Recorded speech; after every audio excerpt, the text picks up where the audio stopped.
Good evening, everyone. Thank you.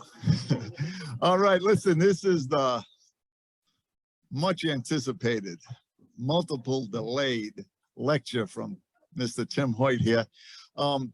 We are going to briefly introduce Tim, turn it over to Tim, and at the end of the lecture, of course, he'll take questions. He's going to hang around a while if people want to talk one-on-one with him.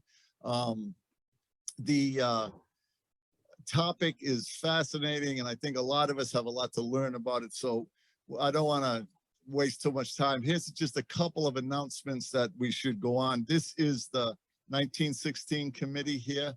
This is our monthly lecture series. We missed last month because of weather, but that's very unusual.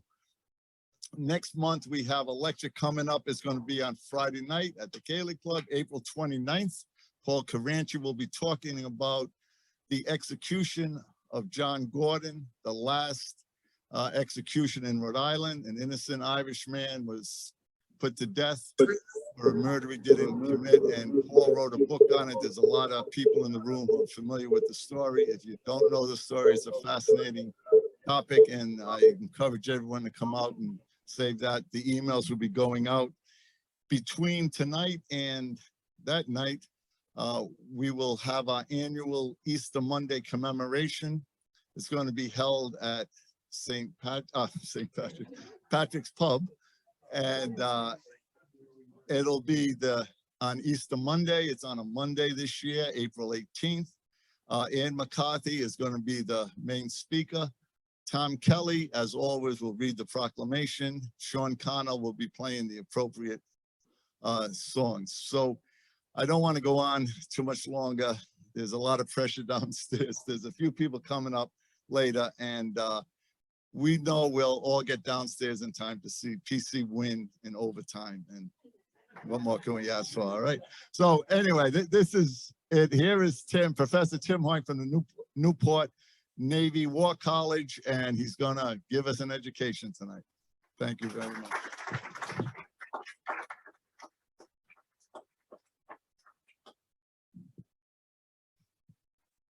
Well, thank you all. First of all, thank you all for your patience. I was supposed to give this in January. The 2-month delay I can blame on weather, but I'm delighted to be here, and especially to talk about this topic, which I'll be going to Ireland and talking about later this year. The Anglo-Irish Treaty was signed a little over 100 years ago, and it was ratified by the Dáil by a very narrow vote on January 7th, 1922. In America, we celebrate our Independence Day. And the day that led to an independent America, we have parties, we have fireworks, we eat too much, there are concerts. Ireland doesn't really have that day, because in some ways, the day in which it became independent, when they voted for a treaty that ended the war with England and established a 26-county independent state, then called the Irish Free State, that same day began a series of events that led to a really tragic civil war. And the effects of that civil war are still felt in Ireland today. And they play still a major role in Irish domestic politics today. The major parties all at some point have been related to organizations that were fighting against England. So this is an interesting topic, and it's one that probably deserves more study and a kind of a fresh approach. And I confess up front, if we could go to the next slide, I have to give 2 disclaimers. The first is, because I'm an employee of the US government, it's important that you know that these opinions are only my own and not those of the US Navy, the Naval War College, the Department of Defense, any other organization of the US government. Now I can speak freely. But second, my approach to this topic, which is a very difficult one, a very controversial one, and one that still, again, is very sensitive in many parts of Ireland. I believe that everybody who was involved in this decision was a patriot. Every person who was involved in the treaty debates and in the votes for the treaties, these were people who had been willing to sacrifice their lives for Ireland. Many of them had been imprisoned, many had been tortured, many had been on the run. I don't judge the people who made this decision because I think they were faced with an extraordinarily difficult task and an extraordinarily difficult series of choices at the end of a long and very bloody war. So what I'd like to do is sort of walk you through the circumstances that led to the treaty, talk a little bit about the treaty negotiation process and the major actors, and then briefly touch on the debates, which are now public record. You can find them on the internet, the debates about the treaty, the final vote, and then a little bit about the consequences. Next slide, please. Okay, the most important date in some ways actually occurred a year earlier. In December 1920, the King of England signed the Government of Ireland Act. And the Government of Ireland Act formally created two separate parliaments in Ireland. One for 6 counties in the northeast, which we now call Northern Ireland, one for the other 26 counties of Ireland. So before the War of Independence was over, under British law, and Britain ruled all of Ireland at the time, there was already partition. Partition was a done deal before negotiations for the treaty began. And that's important to keep in mind. It's particularly important because the Northern Ireland, that unionist enclave, was very closely aligned with the Conservative Party. And in the United Kingdom, during the 1919 to 1921 period, you had a coalition government, and the leader of that coalition government was David Lloyd George of the Liberal Party. But the majority of the representatives in the coalition government were conservatives, and they could bring that government down at any time. So when Lloyd George, the prime minister, was making decisions, he had to make decisions in ways that would not alienate his conservative base. And his conservative base absolutely was 100% committed to partition. And that's an important fact that we'll run into again and again. Now, in March of 1921, after escalating violence, more civilians were killed between January and July of 1921 than had been killed in all of 1919 and 1920 put together. Roughly twice as many civilians, in fact. So the violence was escalating. There were more British troops. They were getting more effective. The IRA was getting more and more pressed in both the countryside and in Dublin. In March 1921, the Dáil Éireann, the elected representatives of the Irish Republic, declare war against Britain, which they had delayed doing for fear that that would lead to harsher reprisals by the British.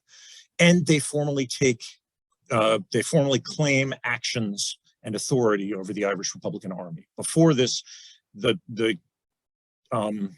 links between civil authority and the military actions of the IRA were rather tenuous. That's important because that puts Eamon de Valera, the president of the Dáil, formally in charge in some respects of the IRA and its activities.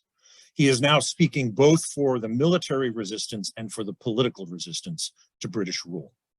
Now, later in May 1921, the British cabinet considered offering a truce and voted 9-5 against it. The only leading figure who voted for it, oddly enough, was Winston Churchill, who had been a hardliner in Ireland previous to that. He's a bit schizophrenic in Ireland during the War of Independence. But the fact that they took a vote and the fact that the vote was not unanimous suggests that in May even, the British were thinking, how do we get out of this thing? Because the war in Ireland was going in ways that were bad and it was affecting British foreign policy. They prepare in 1921, in June, they begin preparing for martial law and martial law in all of the southern 26 counties. At this time, there was martial law in the 8 counties of Munster, but it had not been applied to the rest of Southern Ireland and it had not been applied to Dublin. The British are preparing to escalate. They also had elections in May of 1921, and those elections were very stark. In the South, they returned of 128 representatives, 124 of them were from Sinn Féin, the Republican Party, and they ran unopposed. No other political party ran against those representatives, and those representatives were handpicked by Michael Collins, Harry Boland, and Jarmid O'Hegarty, who were 3 of the leading members of the Irish Republican Brotherhood. So they were all selected for loyalty to the Republic. There were 4 representatives from Trinity College in Dublin, which was a unionist stronghold, who were all unionists. But the result is that, at least in theory, the election proved that Ireland wanted to leave the United Kingdom. Southern Ireland did. In the north, however, partly because of gerrymandered voting districts, the election created a sort of a landslide for the unionists. They won 40 out of 52 seats. And Sinn Féin and the Irish Parliamentary Party split the other 12. But that was used to show that there was overwhelming support in Northern Ireland for its separateness. And that simply not only mirrored what the Conservative Party had said, but it validated it in the eyes of British parliamentarians. The day after the election, the IRA staged the Customs House raid in Dublin, which burned down the Customs House, set fire to millions of irreplaceable documents, and also resulted in a fairly significant losses for the IRA's Dublin Brigade, especially the 2nd Battalion. The reason that's important is because the British were thinking that the elections were going to help solve the problem. And the day after the elections, the IRA pulled off the biggest mission it had pulled off in the entire War of Independence, which suggested that fighting was going to remain fierce and was going to continue to escalate. Next slide, please. Now, over the course of the next month, things get really interesting. The cabinet signed off on martial law on June the 2nd. And the first meeting of the Northern Ireland Parliament, around June 21st or 22nd, the king actually gave a conciliatory speech. And in that period in between, there's some very interesting politics going on, where Jan Smuts, who was the leader of the Dominion of South Africa, comes to Ireland, negotiates with the king, and then later he will negotiate with De Valera. He is trying to work out a ceasefire, apparently with the permission of Lloyd George. But the king gives a speech that is much more conciliatory than the one that was originally written for him by the leaders of the Conservative Party. And this is viewed as an opening, and Lloyd George immediately writes to De Valera and offers to negotiate without conditions. So between mid-May, when they had decided on martial law and that they couldn't offer a truce, and mid-June, Lloyd George has reversed course.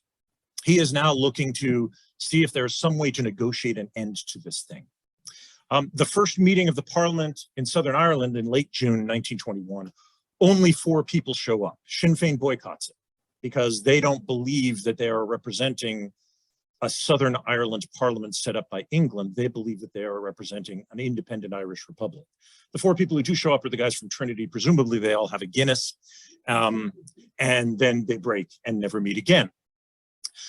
So during this period, backroom negotiations are beginning to go on about the possibility of coming to a truce.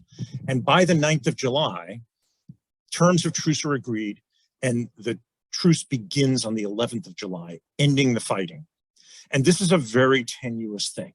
Both sides aren't sure that this will hold, and both sides are trying to hedge against it.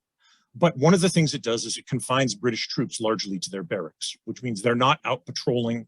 They're not in a condition to go out and get involved in firefights or create atrocities or engage in reprisals anymore. So the level of violence drops immediately. The IRA, in the meantime, attempts to rearm and acquire more guns in case the fighting breaks out again.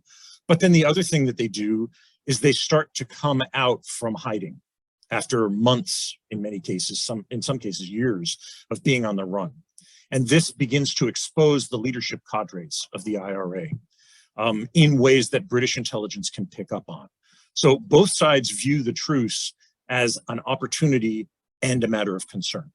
Next slide. Sorry, next one.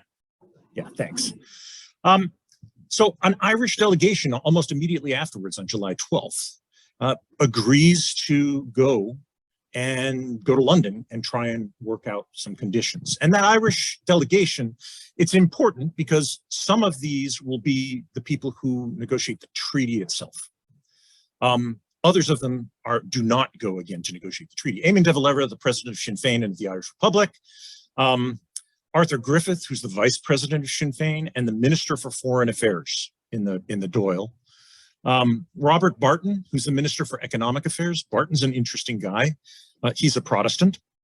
And he was actually a British Army officer in the Easter Rising. And it was after the Easter Rising that he had a change of heart and became a dedicated Republican. Barton was an important guy. They released him from prison in order to negotiate the truce. So he had stature and status within the Sinn Féin movement and the IRA. Austin Stack, the Minister for Home Affairs, who was one of the more radical Republicans in the cabinet, and Erskine Childers, the Minister for Publicity, who was also, he had arranged the Howth gun running in 1914 that first brought arms in for the Irish volunteers. Now, there were negotiations held on a number of different days. De Valera meets with Lloyd George in person, and that was a sort of an awkward stage managed thing where Lloyd George tried to use the pomp and circumstance of being the prime minister and being at 10 Downing Street and portraits and all sorts of other things. And De Valera kind of shrugged him off and was a clever diplomat.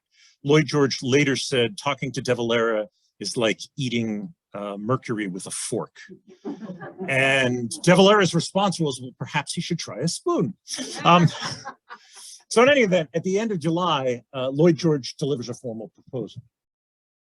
Now, I couldn't find the proposal itself, and I apologize, but this is what two of the leading historians from the British side of this period say that the proposal was. It was more than home rule, which was important because the home rule debate from 1912 to 1914 had all been about Irish self-governance, but at a very limited and local level.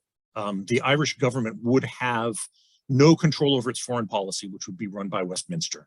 It would not have an army. It would not have control over the police. It would not have control over taxation. So home rule was a very, very limited thing, not at all like what Scotland and Wales have today. This offer is substantially more than home rule.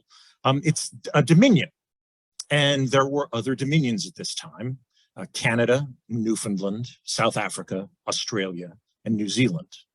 So offering some kind of dominion status would put Ireland in a significantly different place with significantly greater autonomy and self-rule, but still not independence and not a republic. It would also have a territorial force. There would be an Irish army. That's a substantial change from home rule. There would not be a navy, however, and there would still be partition. Ireland was intended to contribute to the debt. So this is a big change from home rule, but it was not nearly enough for the Irish government and the Dáil. They rejected immediately and then began dickering. Next slide. So negotiating, those of you who spend a lot of time trying to get things done by email, you know how hard that is. It's even harder when you're trying to do it by snail mail. And they exchange about 15 letters between Lloyd George and De Valera. And these letters are just filled with sort of minor issues of translation, of interpretation of specific words. There's a lot of tweaking. De Valera doesn't want to give any ground. Lloyd George wants to make it clear where Britain's bottom line is. And Britain's bottom line, at a bare minimum, is no republic. You don't get a republic. And by the time this correspondence is over, De Valera has de facto accepted that there will not be a republic.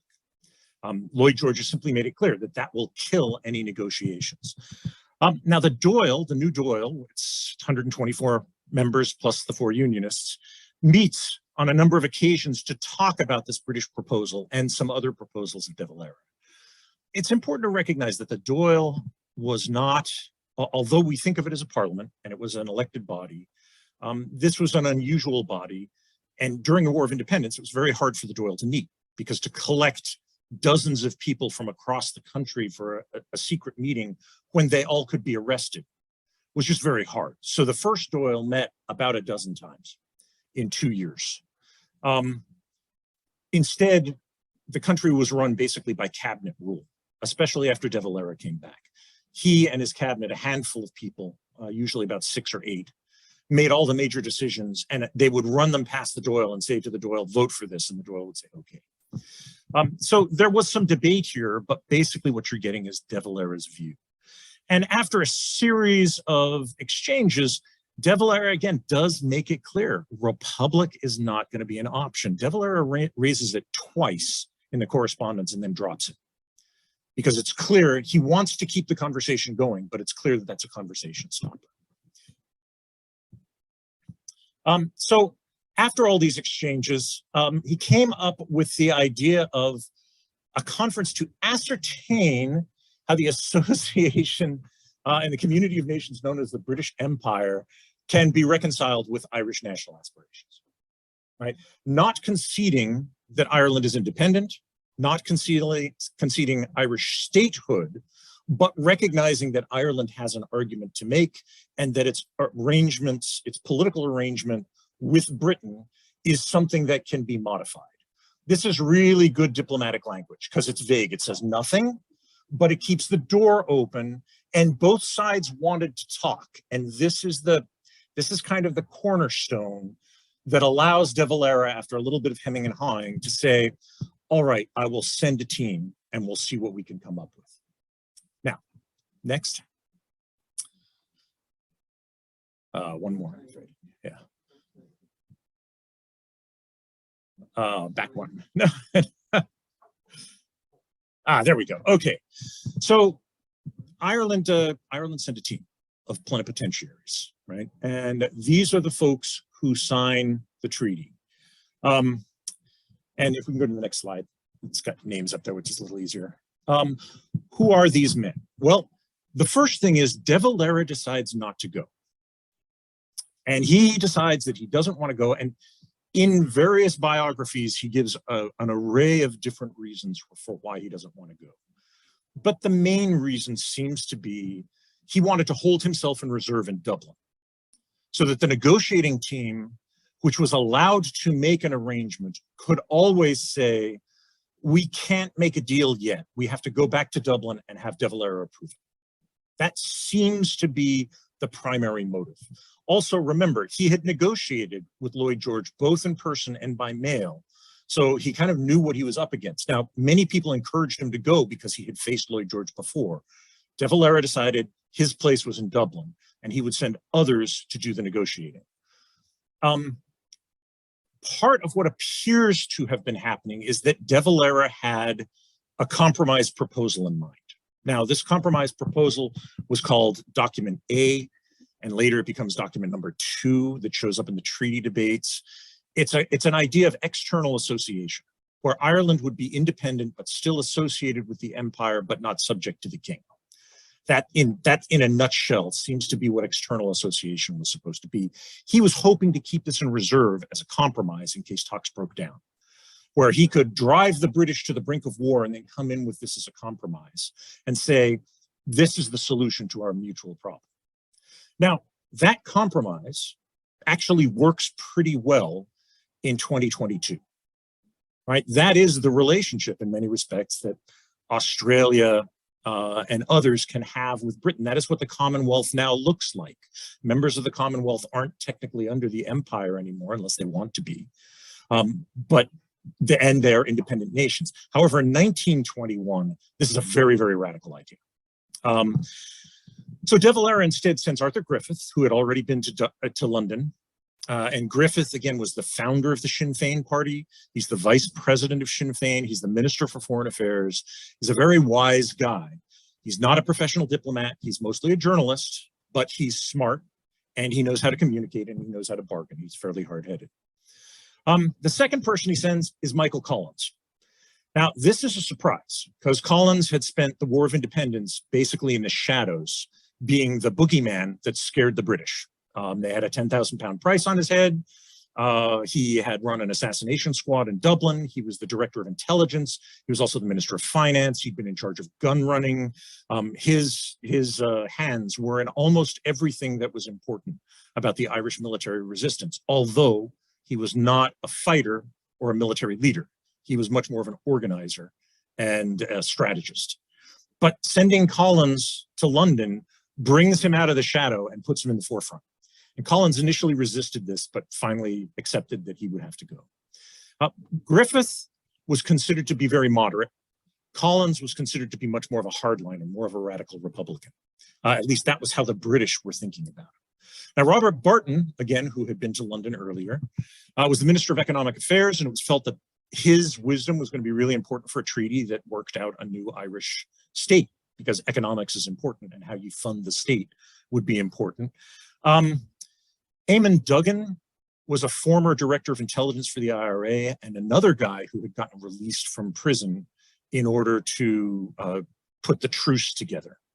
And Duggan is very loyal to Collins. So you have this interesting set of networks already. Now, George Gavin Duffy is a former ambassador. He was the ambassador in Paris and he got thrown out of Paris, so then he went to Rome. He's also an international lawyer, though. So again, this is a team. They're trying to pool expertise. They have 2 lawyers. They have an international lawyer. They have an economist. They have somebody from the Ministry of Finance. They have a political leader. They have somebody from the IRA. It's a fairly comprehensive team and not a bad one. It's also carefully balanced by De Valera. The person who's not on this list is Erskine Childers, who had gone to London in July as well. Childers is sent as the secretary, and he's sent specifically by De Valera in order to find out what's going on at the conference. Even though the negotiating team is going to come back every weekend, they're going to do a round trip from London to Dublin every weekend, which is 22 hours, in order to brief De Valera. De Valera wants to have basically somebody reporting to him nightly on what's going on. And Childers' diaries are very interesting in this time. Next. Now, the British, on the other hand, put together a team that may be the most capable group of British parliamentarians assembled in history. There's some debate about that, but not too much. Lloyd George was extraordinarily effective as a prime minister for a time. He ruled with very tight central authority. He managed to keep together this coalition, even though the number of liberals in the government was less than a quarter of the total number of MPs. Lord Birkenhead, who's in the center of that trio, Birkenhead was considered perhaps the greatest legal mind in early 20th century Britain. An extraordinary character who sometime after the treaty debates drank himself to death. But he's a fascinating guy who ended up forming a very close friendship with Michael Collins, which no one expected, but which turned out to be an important element in the treaty negotiations. Winston Churchill, you all probably know something about. And Austen Chamberlain at the top right corner is the leader of the Conservative Party. He's not the prime minister because Lloyd George is leading the coalition government. But when Austen Chamberlain sneezes, Lloyd George has to hand him a hanky. Otherwise, the government falls. The guys on the bottom are a more motley crew who play a little bit less of a role. Hamar Greenwood was the guy who was the chief secretary of Ireland. He has been responsible for a whole bunch of bad stuff going on in Ireland in 1920 and 1921. And they basically box him out of talks. As they break down into separate working groups, it's decided that he is just so difficult to deal with and often seemingly out of touch with reality in his intelligence reporting that they just work him out of the way. The next guy is Laming Worthington Evans, who's the Minister for War. He was around a lot more because they were still talking about issues involving the truce and the future setup of Irish defense. Next.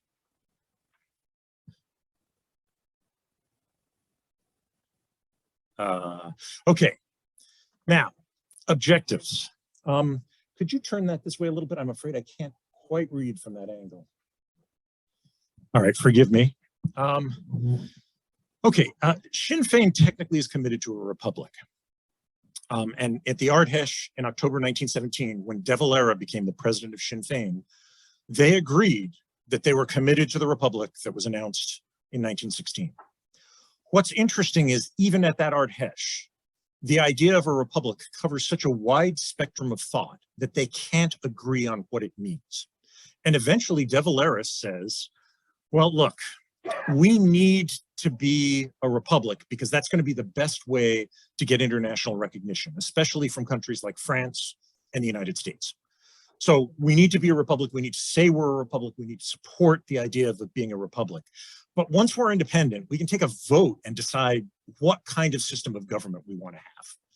That was the closest that they could get to consensus over what a future Ireland was going to look like. And that includes both socioeconomic issues, but also even issues of basic governance. There were some in Sinn Féin who supported the idea of an Irish monarchy. There were others who were much more radical Republicans and supported, word for word what the 1916 proclamation had said. But that was the basic position of Sinn Féin. And the problem is that it was so fluid, and that the negotiations with Lloyd George had given evidence that that word was not going to be acceptable, that Sinn Féin was already walking in having to make compromises. And the negotiators knew this, and that's one of the reasons that the team that went was the team that went. De Valera wanted to have Cathal Brugha or Austin Stack go. Stack had already been in London in July. Both of them refused. And it's not clear why they refused, but probably one reason is that both of them knew that this team was going to have to compromise on the Republic, that it wasn't going to happen because the British wouldn't agree to it. There is this other issue of self-determination, which is a thing that the Irish have been fighting for since 1798, aligned with the Republic. Self-determination also was a justification for home rule. The idea that an Ireland that rules itself is acceptable. It may not have to formally be a republic or the Republic. It simply has to be an Ireland that rules itself. Home rule, there were even still some home rulers in Sinn Féin. It was a wide umbrella movement. And that's one of the reasons that they so carefully chose the candidates in the 1921 election, to make sure that they were getting candidates who were ideologically relatively committed to the idea of a republic, further to one side of the political spectrum of Sinn Féin than the other ones. There were, however, ultimately 3 different views on what the objectives were. There were people who would settle for nothing less than the republic announced in 1916. There were people who were willing to accept Dominion home rule or some other form of self-governance for Ireland with some relationship with the British Empire, as long as Ireland could self-rule. And then there was De Valera's notion of external association, which would be an independent Ireland out of the empire, but connected to the empire. Because the negotiators had no common platform, this would hurt them a great deal in the negotiations. They would periodically make slips that would give the British the opportunity to drive further towards the British objectives and make sure that they got what they wanted. Next. Now, the British objectives actually were fairly clear. I'm sorry, could you push this? We don't see, it's not centered. Yeah. That's much. Huh? That's better.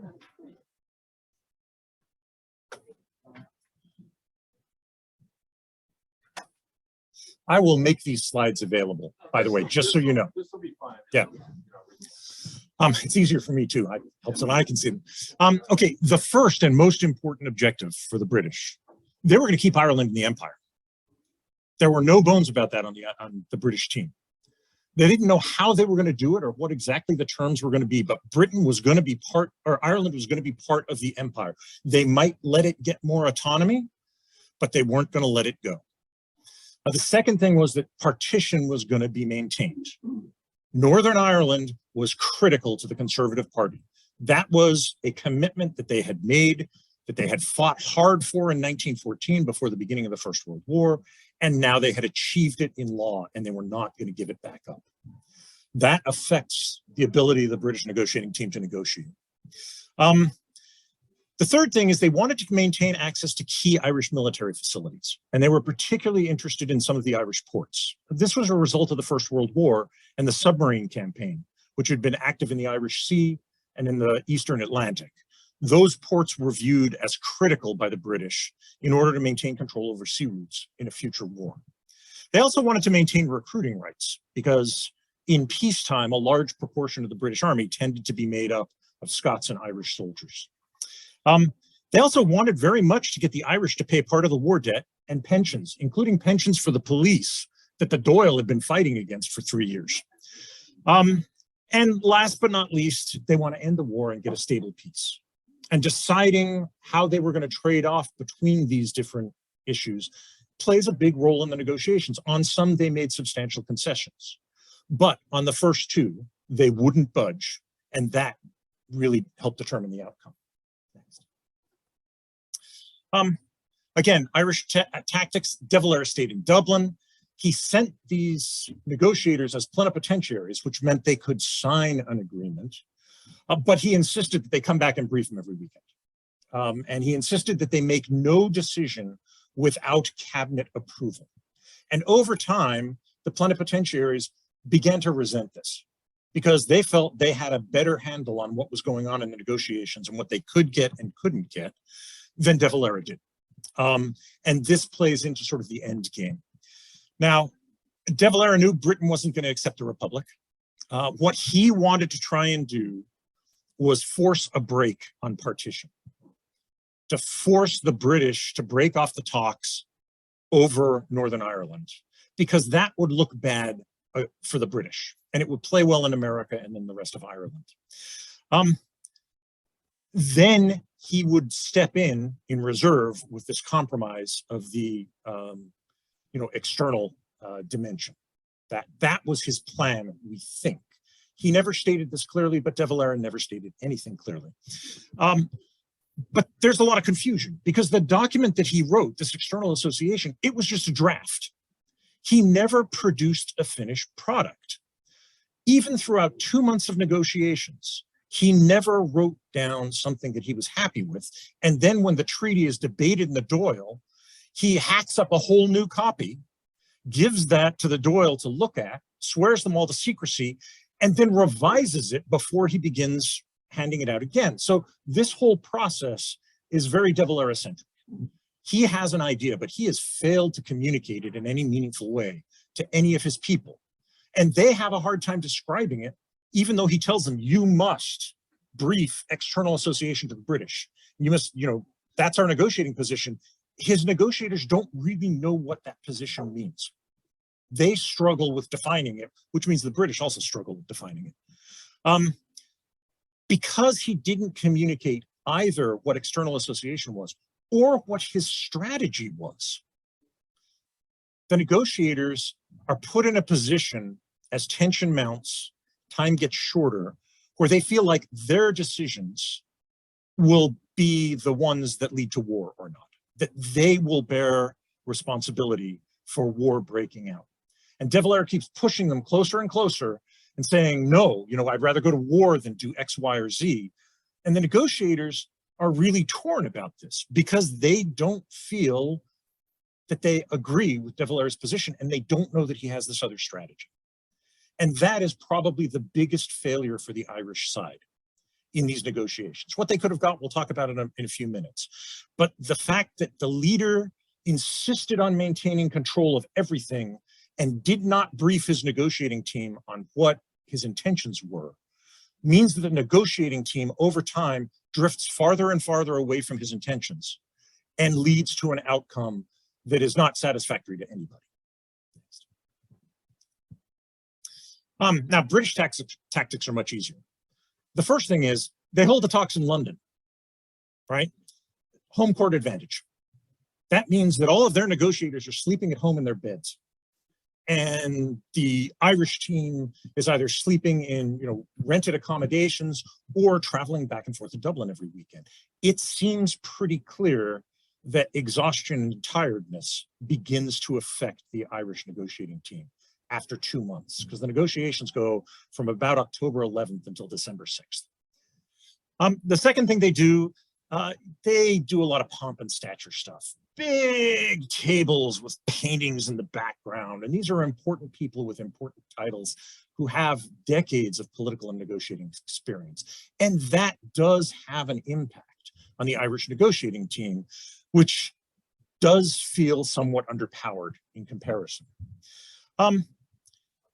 They schedule meetings sometimes deliberately when the Irish have just gotten off the boat, so that the Irish are tired and they haven't had time to rest and they haven't had time to wash, right? All of these things play into home court advantage.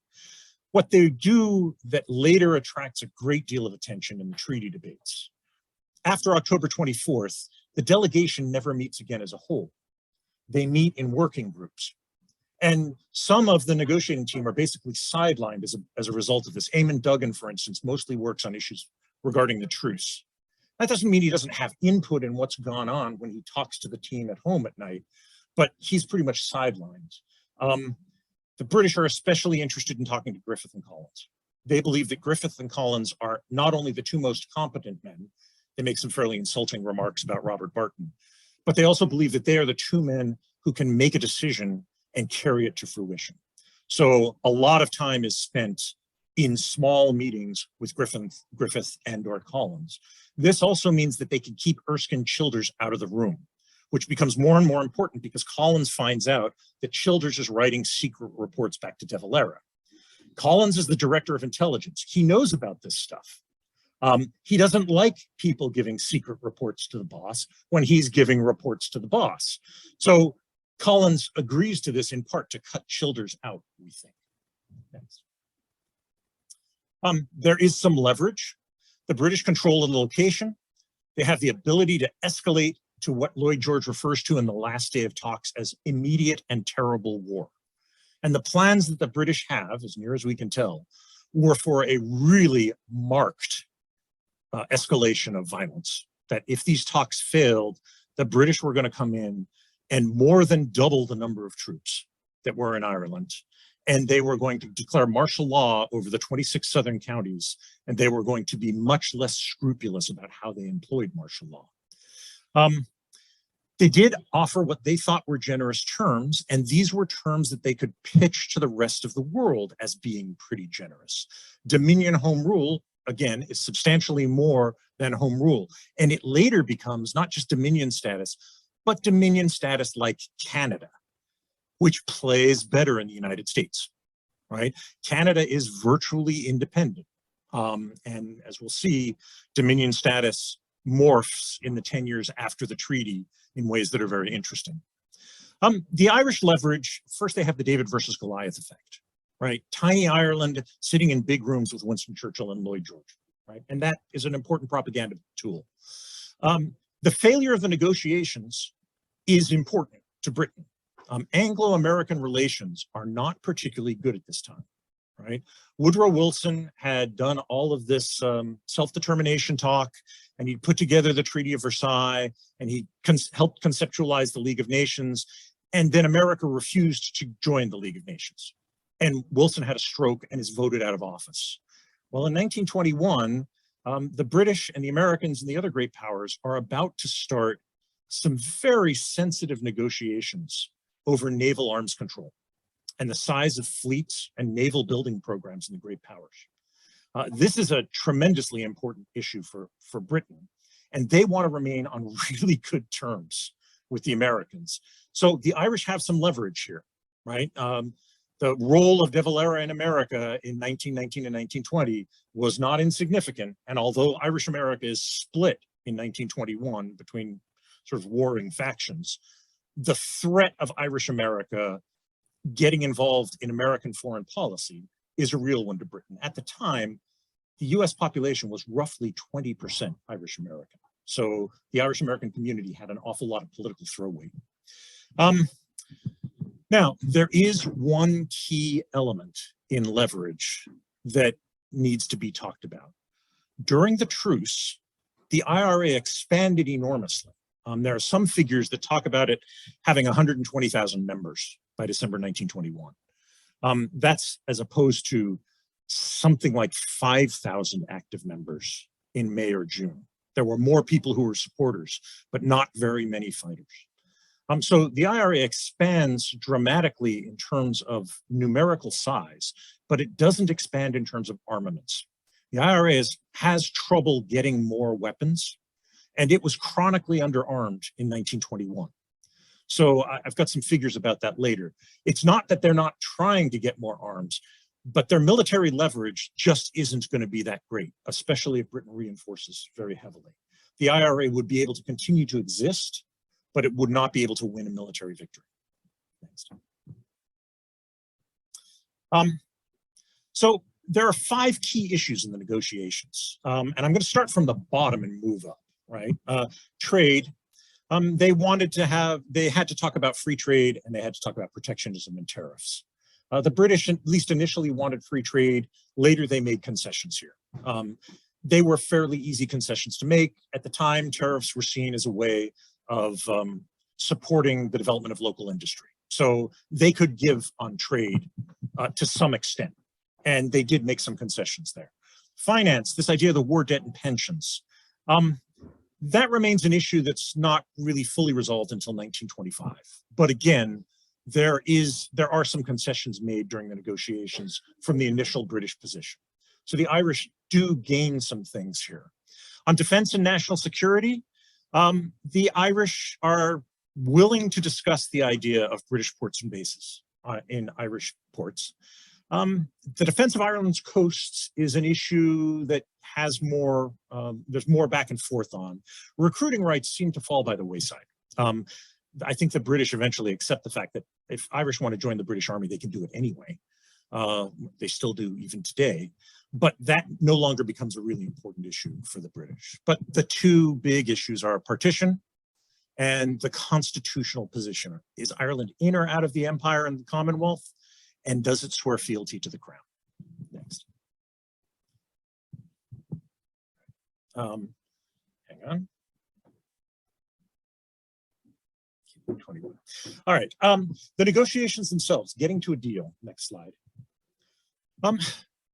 These sort of fall into phases. The initial phase is very interesting. The British have the advantage because all of the talking in the initial 2 weeks is about the British position paper, because the Irish don't have a position paper. They don't have anything to talk about, and they don't actually get a document or a negotiating position that they can submit to Britain until later in October. Again, this was partly De Valera's fault. The external association was his brilliant idea, but he didn't put it down on paper. So they spent a lot of time talking about the British position, and the British position ends up really affecting the negotiations. The British refusal to grant anything on independence means that by the end of this 2-week period and you know, maybe another 2 weeks into November, external associations really looking a lot like Dominion Home Rule. It's not, Ireland may get some form of autonomy and self-determination, but it's not going to be outside the empire. It looks like that's going to be inevitable. The fact that the British carry on many plenary sessions, they figure out what are the easy things to deal with, what are the hard things to deal with. They wait for the British or for the Irish to present their draft treaty. And then they say, okay, now let's break up into working groups and we can really get down to business. So it's actually the submission of draft treaty A that allows the British the opportunity to kind of say, okay, we've taken the measure of everybody. We're going to get a lot more work done if we break down and focus again on Griffith and Collins primarily. The word republic is not used in draft treaty A. By its absence, it has been conceded. And that's really important. It's off the table. This is what De Valera has sent the negotiating team. There won't be a republic because this is the Irish draft. It's gone. Next. Thanks. Now, on the 2nd of November, in an attempt to give Lloyd George cover, and this is one of the interesting things about the debates, there's a lot of these independent actions that are not very well verified. And that's partly because Childers wasn't in the room to take notes and send them back to De Valera. But Griffith writes a note saying that Ireland could maintain membership in the Commonwealth, by which they meant the empire, if its essential unity was guaranteed. This is a major concession, right? This is saying, yeah, if our essential unity is guaranteed, we haven't defined that yet, we could remain in the empire. Now, the reason he makes this concession is that the Conservative Party conference is occurring in 2 weeks. And there's been a lot of pushback from the hardline wing of the Conservative Party, who do not think that the British government should be negotiating with terrorists. And that's literally the way they're talking about it. Michael Collins, as far as they're concerned, has blood on his hands. And for the British government to negotiate, that's terrible. And Lloyd George is trying to buy political cover. And the political cover that he's buying is that, well, we're not going to give Ireland independence. We're negotiating with them about a different position within the empire. But that means, right, membership in the Commonwealth and empire means still loyalty to the crown. That is implicit. So Griffith has made a major concession here. And there are a couple of other times where he makes concessions like this. If they can get an agreement on essential unity, he'll agree to a proposed association of free states and other things, right? This is where the British advantage in negotiating and the lack of a bedrock Irish position really begins to weaken the Irish position. This is the first of a series of small mistakes, but which add up to things in the treaty that become very controversial in Ireland later. One of the ways that they decide to fudge this issue is to create a boundary commission. And the idea of the boundary commission had been floated before, but then Lloyd George's personal secretary floats it again after this concession by Griffith. He says, well, what if we had a boundary commission? And if that boundary commission looked at the border between Northern Ireland and Ireland and made corrections based on the desires of the population? Well, that suddenly becomes very desirable to the Irish side, because at least in theory, if you did this in a fair way, that would mean that the counties of Tyrone and Fermanagh would revert to the Southern Irish state, and areas of Armagh, possibly areas of Derry, although that might be harder to do given the importance of Derry in unionist sort of mythos. But it might mean that Northern Ireland's 6 counties would be reduced to the equivalent of 3. And then it would no longer be economically sustainable. And these are the kinds of backroom discussions that Collins and Griffith and members of the British delegation are having. And this becomes a really attractive idea to the Irish side, because the Irish side is aware that it's going to be very difficult to subdue Northern Ireland. And if Northern Ireland comes into a 32-county republic, there's going to be a huge amount of violence. There's already a huge amount of violence going on in Northern Ireland now, and that the Protestants and the Unionists in Northern Ireland will resist. So this becomes a kind of a solution, and the Irish literally jump at it, and the British watch it with great interest because they think, okay, that allows us now to say it's not going to be 32 counties. What Lloyd George does, what he tries to do, is he uses this as leverage, and he goes to the Prime Minister of Northern Ireland, Sir James Craig, and he says, look, either you agree to an all-Ireland parliament where you're still autonomous but are part of an all-Ireland parliament, that would meet Southern Irish desires, or I'm going to impose this border commission, you might lose a whole bunch of land. And Craig calls his bluff and says, nope, no deal. We are not going to join the South. We are separate under law. We have our own parliament. We have political support from the Conservative Party. No deal, nothing going on. But the Irish take this and run with it, but they don't define it. And that is a key error on the Irish side.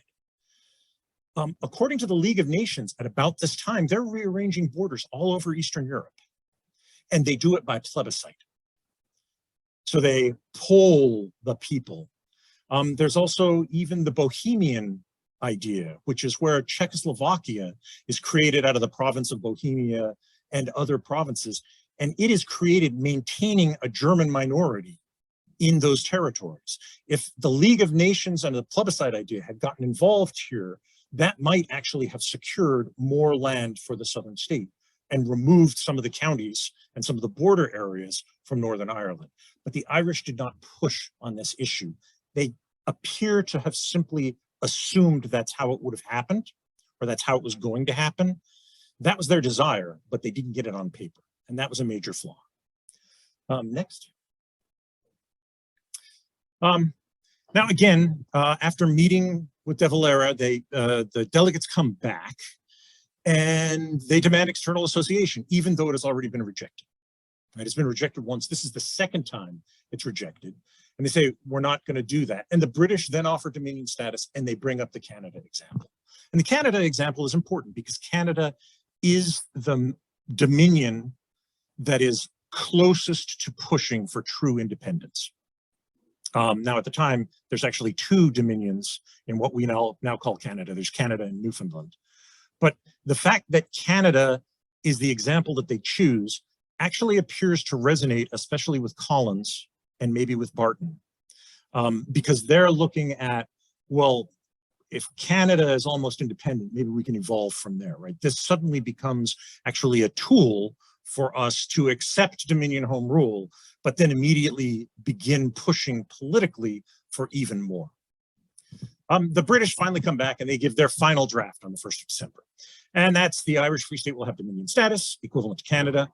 There's going to be a Free State Parliament that will swear an oath to the King as the head of state, and there will be partition. And that's the British final draft. And at this point, the Irish go back for a cabinet meeting on the 3rd of December. And from this point on, the whole process steamrollers. All of a sudden, they've been talking for weeks, and in the next couple of days, extremely significant decisions will be made under great pressure. And it's understandable in some ways that there's confusion and a lack of clarity, because everybody's moving in very high stress situations, and everybody on both sides is stressed. Okay. Now, they go back to the cabinet and they bring the British final draft, and the cabinet votes 4-3 to reject the draft. The 4 who oppose it are De Valera, Cathal Brugha, Austin Stack, and William Cosgrave. The 3 who support it are the 3 negotiators: Barton, Griffith, Collins. That's the whole cabinet. It's a cabinet of 6 plus De Valera. De Valera is working on the assumption that he controls the cabinet and that he controls the Dáil. So he's now getting into the end game where he wants to do this thing that he's had planned for a couple of months. So at the same time, he gives mixed messages. He says, well, we're willing to revise the oath, and we're willing to consider a boundary commission. Now, both of those would suggest that the Irish hardline position, whether it's republic or external association, are flexible, because the boundary commission is connected to the idea of accepting partition. The oath is connected to the idea of accepting the king as the leader of the new political entity that will be in Ireland. Now, Barton didn't think the British were serious about war. Collins disagreed. But Barton did think that if De Valera wanted to make a war threat, if he wanted to push the British to the brink, that Griffith was not the guy to do it, because Griffith was noted more as not a pacifist, but he was not a fighter in the IRA. He was not the head of a more sort of violent or extremist faction. He was a negotiator. He'd been negotiating through back channels with the British since 1920. They looked at him as a moderate. And Barton said, they won't believe him if he makes a war threat. De Valera, you need to leave Dublin now and come to London, and you need to make the war threat, because they'll take you seriously. De Valera says no. Griffith says, I really think you should come. I really think we need the extra weight, right? You're the one who knows what external association is. You're the one who can make the pitch. Please come. We need your help. We're near the end game. It's getting ugly. De Valera still says no. Collins actually thinks that the British are about to go to war. He believes them when they say, if we don't get a deal soon, the talks are over. And so he thinks the best thing to do is to squeeze them on the places where you can get concessions, and then sign an agreement and take it to the Dáil. At this point, I have to make a slight diversion. This isn't actually a treaty. Treaties are signed between 2 sovereign governments. They're signed between 2 states. The Irish side is not recognized as a state. So what it is it's an agreement on a treaty. Right? And that's important because it's a technicality that comes up in the debates in both the Dáil and in Parliament, where people are saying, how can we sign a treaty? Technically, if you look at the header, it's not a treaty. It becomes a treaty later, but that's interesting. A whole different question. So Collins thinks we should push them as far as we can and then sign the deal. It is better to sign the deal than to go to war. And he believes that the British will go to war. So De Valera finally decides, no, I'm not going to go. But the thing that he doesn't then do again is explain his strategy. So that the plenipotentiaries are going back feeling like we're going back and we're going to start a war. That's, because we don't think the British will deal. We've talked to the British for 8 weeks and we just don't think that deal's coming. If De Valera had explained his strategy, perhaps they could have played it differently. But then over the next couple of days, again, next slide, things cascade badly. The Irish delegation presents its revised draft, which again is external associations. And the British delegation not only rejects it, but they blow up. And they're basically like, these talks are over. You know, this is done. You're just rehashing stuff that we've already agreed won't work. And it looked like it might get close to war. And so Lloyd George says to Collins, look, let's talk. Let's see if there's a deal that can be made. Let's not give up yet. We've been working at this. We're close. We're really close. What can we get? So the first thing he says is, well, we can make changes to the oath.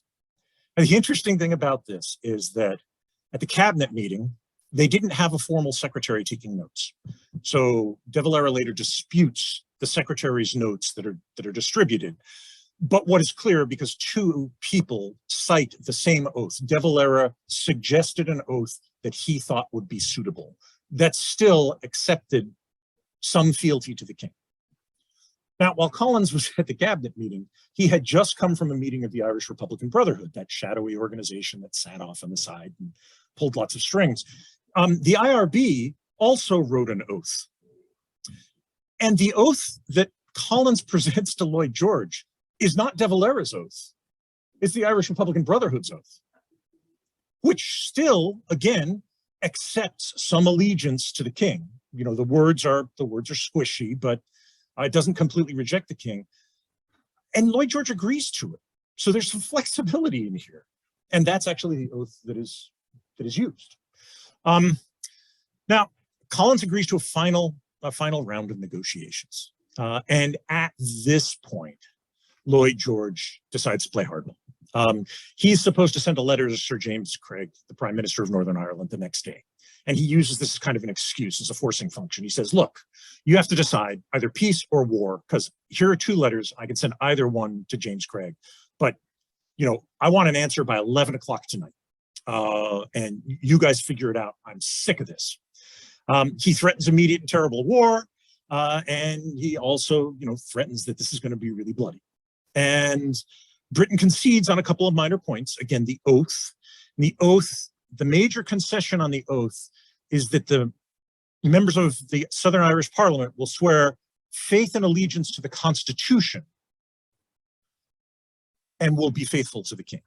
So their oath is actually technically to the Constitution. This is what the IRB proposed as the compromise. And there's a lot of debate about this in the treaty debates. Is this an oath to the king or not? Again, diplomacy, it's a wonderful thing. So that night, there's extremely contentious debate among the Irish group. Everybody knows that Griffith is going to sign, regardless. And Lloyd George sort of insists that, you know, if one of you signs it, all of you have to sign it. Otherwise, you know, we're going to assume that you all reject it. Everybody else has misgivings. It's when Collins says, this is the best we're going to do, that all of a sudden the other delegates sort of have to start making some gut checks. And Eamon Duggan immediately falls in behind Collins. He says, okay, if it's good enough for Mick, it's good enough for me. Barton and Duffy argue, and they argue for hours. They finally send a note. It's like almost 2:30 in the morning on the 6th, where they send a note to the British that we're willing to sign. And, you know, we want to make some minor changes. And Lloyd George is like, okay, this is great. You know, I didn't have to decide whether I was bluffing or not, right? He didn't have to decide whether he wanted to go to war the next morning. But the Irish delegation decided this is going to have to be good enough. At a bare minimum, we'll take it back and let the Dáil vote on it. And so then it won't be us declaring war. It has to be passed by the Dáil, and it has to be passed by the Parliament in Westminster in order for the agreement to come into force. So this is the right thing to do. Right? Now, next slide. These are the terms of the agreement, briefly synopsized. The first couple are, you know, the Free State is reorganized as Dominion. The second couple is that the King of England is going to be recognized through an oath. The fifth is the Free State will pay some portion of the war debt. That later gets traded off. The next few are about treaty ports. Number 10, the Free State will compensate former British officials that resign under protest. This is a sort of a tricky one, but the idea is that a lot of the administration in Ireland will simply flip over and wear a different color uniform. You know, these are the civil servants and things like that. The treaty is trying to make sure that if somebody feels like they've been forced out or they have to resign because of their political affiliation, that somehow the Irish government will pick up the tab for it. Again, I think that was honored in the breach. Number 12 says 11 to 15, Northern Ireland is allowed to opt out of the Free State. It will have the choice of joining an all-Irish parliament or not, and it immediately rejects it. A boundary commission will be formed, and there will be 3 members of the commission, one from the Free State, one from Northern Ireland, and one from England. That, again, is probably an error. If they had pushed on this more, they might have gotten somebody from the League. And that would have changed the possible outcomes, because as it is, as we see in 1925, the English and the Northern Irish delegate basically outvote the Free State delegate on everything. Article 16 stipulates religious equality in the Free State, which is interesting because they don't stipulate it for the North. And as we know, that's a problem in the North later. And then they codify the transfer of power. And Article 18 is the important one because now both sides have to approve it in their respective bodies. So the Dáil will have to vote on it and approve it, and Westminster will have to vote on it and approve it. Now, there are a couple of things here that are positive, right? Dominion Home Rule is a great thing. Control over policing, taxation, national security, elections. I mean, that's basically independence. Fiscal and financial authority, the British military withdrawal from most of the Free State, except for the 3 bases. That is a tremendous shift. There are 60,000 troops and police in Southern Ireland. So withdrawing almost all of them and only hanging on to the treaty ports, that's an enormous change to the face of Ireland. Diplomatic recognition and membership in the League of Nations. The first country to recognize Ireland, by the way, is the United States, naturally enough. And, you know, self-determination and basically an Irish state. The state is called the Irish Free State. The Irish people now have their own state. That is something that they've been struggling for perhaps since 1175, right? I mean, this is a major accomplishment. And the supporters of the treaty point to these things. The people who don't like the treaty point out that, look, the British are still there. And if they're at naval bases, they can come back, and they're going to be in the North. So if they're in the North, they can come back, and we can't trust the British. The oath to the crown is unacceptable. There's going to be a governor general appointed by the crown who's going to represent. This is, you know, they don't like this. Partition, unacceptable, right? So there are a number of talking points on which this is going to become a matter of hot debate in the Dáil. Next, please. De Valera was out inspecting troops in the West, and he hears a report that a treaty's been signed, and he sort of assumes that he won, which actually is a really good indicator of how out of touch he was with the negotiations. I mean, honestly, it's astonishing that he thought he won. That's really kind of egocentric. But he then went back to Dublin and read the newspapers, and he found out that the terms of the treaty had been printed in the newspapers, and he was irate, and he summons the cabinet. But before he summons the cabinet, he talks to the people who are there with him in the cabinet, Brugha, Stack, Cosgrave, and he says, we should dismiss these guys from the cabinet. We should appoint people who are firm Republicans to the cabinet, and then we should just have the cabinet reject this and never send it to the Dáil. And Cosgrave says, I don't think you should do that. I think you should allow them to defend the treaty and explain why they did what they did. That would be more democratic. And De Valera accepts that argument. And so there's a cabinet meeting, and it's an ugly one. It goes on for 9.5 hours with 2 breaks. It's not necessarily hysterically angry, but it is a very fierce debate. And in the end, De Valera calls a vote on submitting the treaty to the Dáil, which again This is sort of the democratic path, and it's in the treaty itself. He loses the vote 4-3 because Cosgrave switches sides, and Cosgrave votes with Barton, Collins, and Griffith and says, look, we came up with the best treaty we could, or the best agreement we can. We need to have the Doyle vote on it because they represent the people, and this is the closest we can get to the people making a decision about something this momentous. And De Valera is stunned by the fact that he lost. This is sort of the nadir of his political career in many ways, because he thought he had this thing rigged, and it turned out he didn't. And so now it goes to the Doyle, and the Doyle is going to debate the treaty and come to a decision. Now the debates, there were, I've got a link up here where you can find the debates. Those are the open debates. There's another link, I think, for the closed debates, which were released in the 1970s. But this goes on for days, and then there's a Christmas break, and then it goes on for more days. So between December 14th and January 10th, basically, the Doyle makes decisions that basically determine the future of Ireland. And this is tremendously momentous.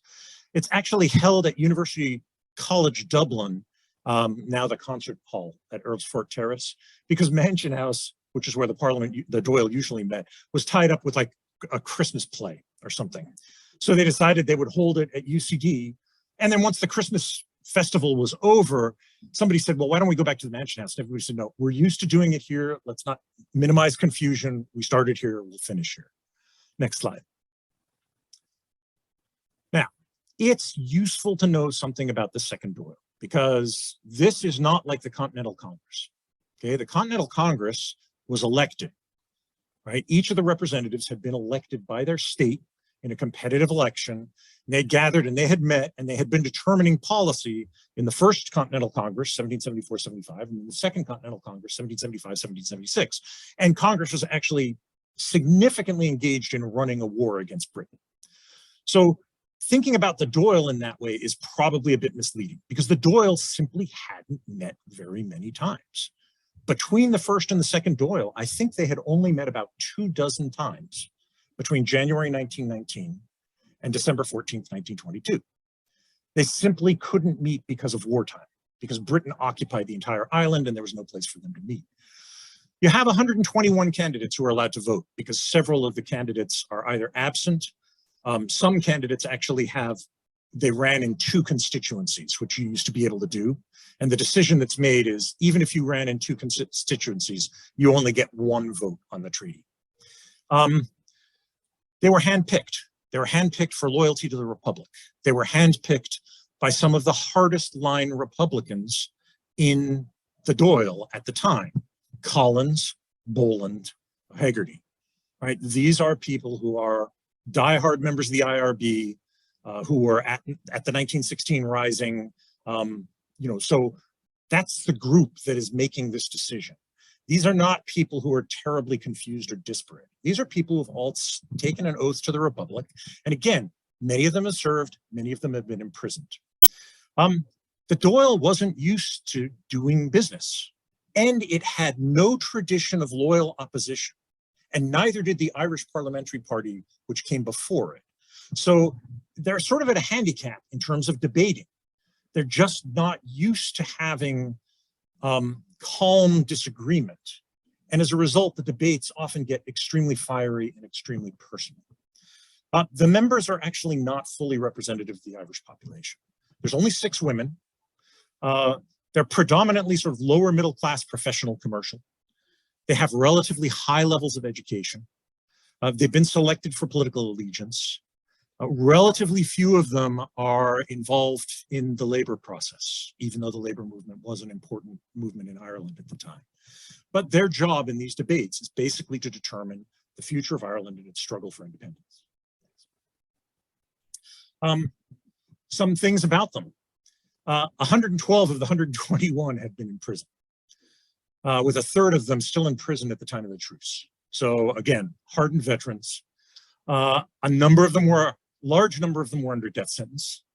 Over half or 72% were members of the Irish Volunteers, later called the IRA. So there have been arguments about the treaty that there's this distinction between fighters and politicians. It's not clear that that was true in this Doyle, or true to a great extent. 67% had fought in the War of Independence. Of those, 36 voted for the treaty, 45 voted against the treaty. So 44-56 split. Again, it doesn't suggest that fighters overwhelmingly opposed the treaty. 44 members were of the Irish Republican Brotherhood. 41 were members of both the Irish Republican Brotherhood and the Volunteers of the IRA. At least 2 of the members who were not were De Valera and Brua, both of whom resigned from the IRB after the Rising. I'm not sure who the third was. And again, of the Irish Republican Brotherhood, 25 voted for the treaty, which was about 39% of the total. 19 voted against it, which is about 33% of the total. So one of the rumors about the treaty debates is that Collins and the IRB all voted for the treaty, that Collins was able to use his personal power in the IRB in order to get that support. It doesn't appear to stand up from the data. Half of them basically had fought in the Easter Rising. And again, of them, 30 voted pro-treaty and 32 voted anti-treaty. So on key issues of sort of militarism and of this sort of fighter versus political split, it actually appears that the numbers on both sides are relatively even. Next. Now on the treaty side, the arguments were fairly simple. There's the famous Collins quote about the treaty isn't the ultimate freedom that all nations aspire and develop to, but it does give us the freedom to achieve it. It gives us, he referred to it as a stepping stone, right? Dominion home rule allows us then to evolve over time. And there's some evidence that Collins may have been aware of emerging trends among some of the dominions, especially Canada and South Africa, that were going to push dominion status much more towards independence with a relationship with the crown. They also, the pro-treaty forces say, look, there's no real alternative. The alternative is war, and we've been through a lot of war, and we know what that's like. It's going to be a worse war now. I said, look, it removes most of the British troops and it preserves the IRA. We'll have our own army at the end. If Britain tries to come back, we'll be able to fight them. We'll have control of our politics, of our economy, of our policing, and it achieves more than we could achieve with renewed war. We do not have the military force to achieve more than what this treaty gives us. We can resist, we can fight, but we can't force the British to give us more than this. So maybe we should take the deal that we have now, right? It's a pragmatic perspective. At the same time, almost no one speaks and says the treaty really is the answer. Even the pro-treaty forces are saying, look, it's not a great treaty. It's the best we can do. It's much more sort of pragmatic platform. Now, the anti-treaty forces, look, there's an oath to the Republic. And if we swear an oath to the king, then we're violating our oath to the Republic. And both Sinn Féin figures and the IRA had taken an oath to the Republic. There's no certainty that Britain will abide by the truce. And that's a perfectly reasonable doubt because Britain's history would suggest that it's not always reliable in Ireland. The British will control the ports. The sunk costs argument is a powerful one. So many people have died and we're only going to get this, right? The martyrs of 1916, hundreds of IRA have died in the past couple of years. This is not what they fought for. We need to respect our dead and continue to struggle. Document number 2, which De Valera sort of whips up on the back of a cocktail napkin and then presents to the Doyle, calls for external association. He says, this is what we should get. And the problem is that, as many of the debaters point out, that's not what you're voting on. You only can vote thumbs up or thumbs down on the treaty. Now, if you reject the treaty, you can submit the external association. But if the Doyle votes for the external association, it has no standing whatsoever. It's just an opinion. So at the end, the issues of idealism, the issues of principle, the issues of the Republic are what are pushing the anti-treaty voters for the most part. There are some interesting facts about renewed war, right? Richard Mulcahy, who's the chief of staff of the IRA, points out that basically the IRA can't take anything other than a fairly good-sized police barracks. There's no way that it can liberate the ports. There's no way that it can liberate major military installations like the Curragh or all of the fortifications in Dublin. It simply lacks the military capability. Sean McKeown says, I have a rifle for every 50 men, but I only have about enough ammunition for them to fight for less than an hour. And the fact is, they have somewhere between 40 and 60 bullets per rifle, and they have about 3,300 rifles. So they are still poorly armed. They're better armed than they were just before the truce, but they don't have the kinds of heavy weapons that you would need to breach major defended locations or to fight the British Army in the field. It would be guerrilla warfare back in the, in rough country, but against a much better armed, equipped, and prepared British Army than they'd had in the past. The British Army was thinking about adding another 100,000 army and police, using blockhouses, and that would restrict movement, and then they were going to control food. All of those measures were the kinds of measures that they had used against the Boers in 1900 to 1902.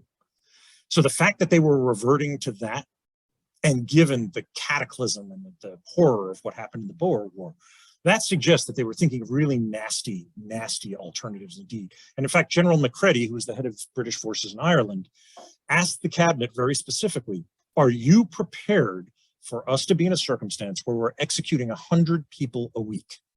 Because that may be what it takes to get this under order, and basically shoot anybody in the Dáil is on a death sentence. Anybody in Sinn Féin may be on a death sentence. And they're talking about extraordinarily harsh measures, which makes renewed war a much less attractive proposition. Next. Now, while the Irish are debating, which goes on for almost a month with an 11-day Christmas break, the Houses of Parliament pass it fairly quickly. There are, a number of diehards in Westminster and a number of diehards in the House of Lords, but the government wins handily in both cases. What's really interesting is that Edward Carson, who's the former leader of the Unionist Party, condemns the treaty and says that Britain is giving everything up. And there are a number of other speakers who say the same thing, that Britain should never give up an inch of Irish territory, and you're betraying the Unionists in the South. After weeks of debate, there's a vote on the 7th of January, 1922.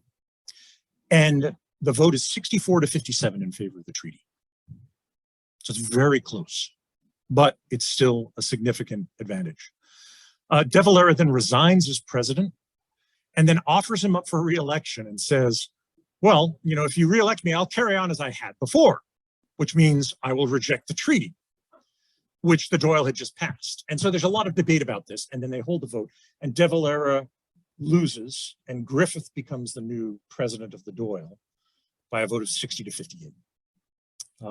And De Valera and the anti-treaty faction at that point walk out of the Dáil. They actually come back later to talk about how they're going to then transition to a provisional government, who's going to be in charge, who's going to be in the cabinet, things like that. It's not quite as violent as it appears in the movie Michael Collins, although it certainly was very heated.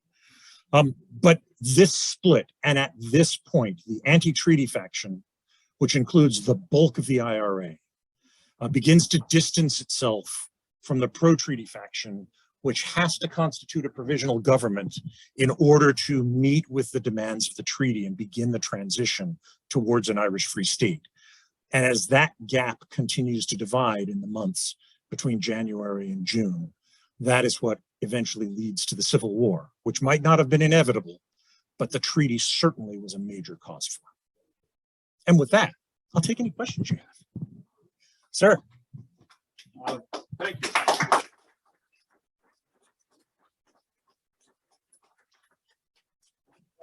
Conversations with friends of mine who are interested in this subject for over 50 years now. And on this one situation here, many of the folks that I've spoken to felt that, and by the way, I haven't seen any dramatizations or movies regarding Collins or any of this, that Eamon de Valera threw Collins to the wolves and then didn't protected? I think there's an argument for that. I don't know that there's proof because again, De Valera, he's had at least 4 different biographies, a couple of autobiographies. The story changes. There's a report that De Valera at some point said about the negotiating team that we're going to need a scapegoat. I'm not sure there's a lot of verification for that. Somebody says they heard that in a conversation. It wasn't directed specifically at Collins. I think it was directed at the team itself. I guess, although Primarily because of his reluctance Yeah. to go to the top. Yeah. Although I can't prove it, I think that there's probably a pretty good argument that he wanted to make sure Collins was put in a position where he would have to take some responsibility for it. De Valera knew he was not going to get a republic. That's why he put all of his emphasis behind external association, because that was the closest to a republic he was going to get.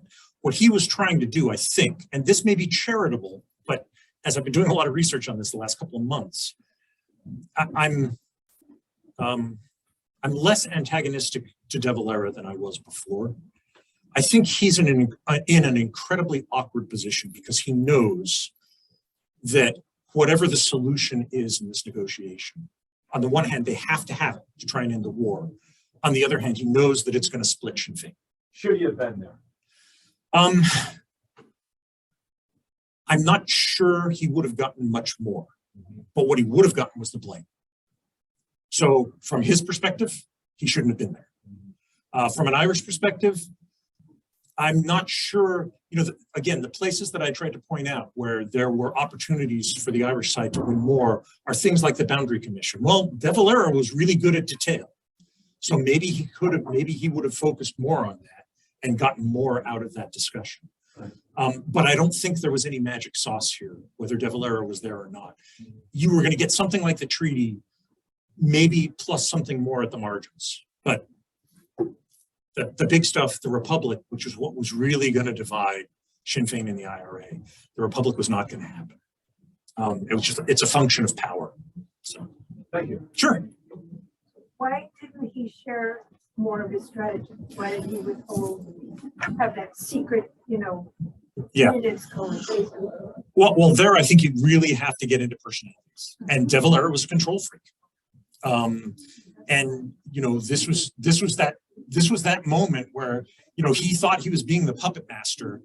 And also, to be fair, in Irish Republican politics at the time, there were lots of conspiracies, lots of leaks, lots of factions, right? The IRB, people believed, was pulling strings behind the scenes, and it probably was, at least in some cases. There was an obsession with secrecy. And you could see that even in the Easter Rising, right? This ship is going to come with 20,000 guns, but we can't tell anybody about it, so we can't arrange transport for it, and we can't allow it to unload, right? Because that might leak, right? So I think you're seeing still a manifestation of that in Republican politics at the time. De Valera really wanted to keep it close held so that he would come in both perhaps for diplomatic reasons as a savior, but also almost certainly for personal political reasons. He could be the knight on the white horse. Please. I just got a quick question. Just as we're talking about this, De Valera, he traveled to the United States during this period. Yes. I had this great photo of him at Fenway Park. Yeah. Yeah. No, he came to the States, I believe, in April of 1919, as the fighting was starting to heat up, and he stayed until December of 1920. So this is one of the reasons that people argue that there was a De Valera-Collins feud. Was in that time, De Valera was in America doing important things. He was raising a lot of money at that point. Yeah, he was raising a lot of money and he was raising a lot of attention. There were non-binding congressional resolutions in support of Ireland. I mean, he was doing a lot of work. And Collins, in the meantime, was responsible for running a lot of the guerrilla war. So when De Valera comes back in December 1920, Collins has become a kind of an iconic figure. And there's good reason to think that De Valera looked at him as a competitor. I mean, I think that can be overblown to some extent, But at the same time, it seems like there's no doubt that De Valera looked and said, you know, who around here might be a political competitor? And the leading figure was probably Collins. Charismatic, secretive, effective, smart. So I think that's where you get a lot of this tension coming. And unfortunately, a big target. Yeah. Well, you know, I would say, if you've watched the movie Michael Collins, it jumps the shark with the Bale Nabla killing of Collins. There's no evidence that De Valera was remotely involved in that. At the time, De Valera was, I think he was in Cork, but he had no command function. He was basically a logistician for the IRA, a common soldier. So, you know, the movie Michael Collins makes it seem as though De Valera was pulling the strings to get Collins killed. That doesn't seem to be the case at all in the story. Who played De Valera in the movie, if you don't mind me asking? A silly question. Oh, it was Alan Rickman, and he does a tremendous job. Oh, no, I mean, he just nails it. Yeah, I think he watched all of the 1920 silent documentaries and stuff, and he listened to tapes of De Valera to get the cadence of his voice. But he's very, very good. He's brilliant.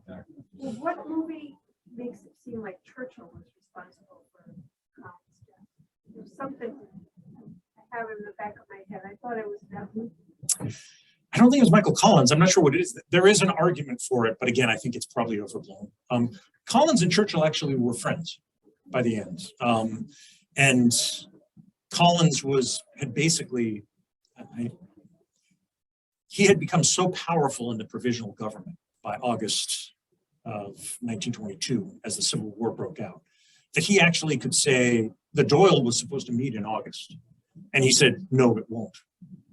He had become an extremely powerful individual who basically overrode the cabinet. And in the provisional government during the Civil War, the cabinet and the Doyle was able to exert very little control over the military. The military ran fairly independently, both when Collins was alive and then later when he was succeeded by General Mulcahy. Mulcahy was one of his chief peers. You have put this all so concisely. It's been absolutely fantastic how you brought it all together.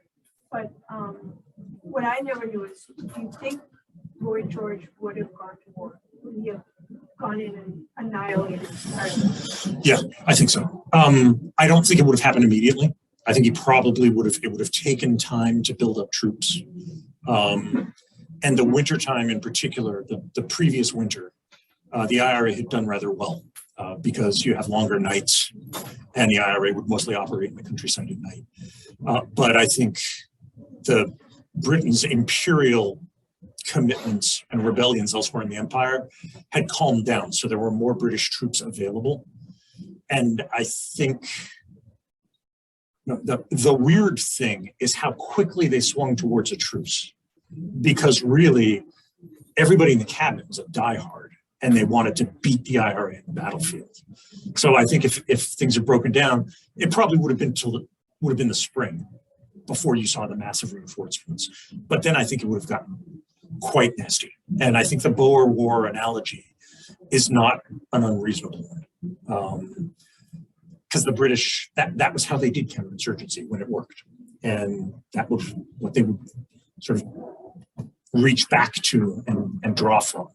And that would have been really nasty. That included concentration camps and a bunch of other things. Food control especially is a really nasty thing to do. So sounds as though Providence is doing well. Either that or it was a real good song. Yeah.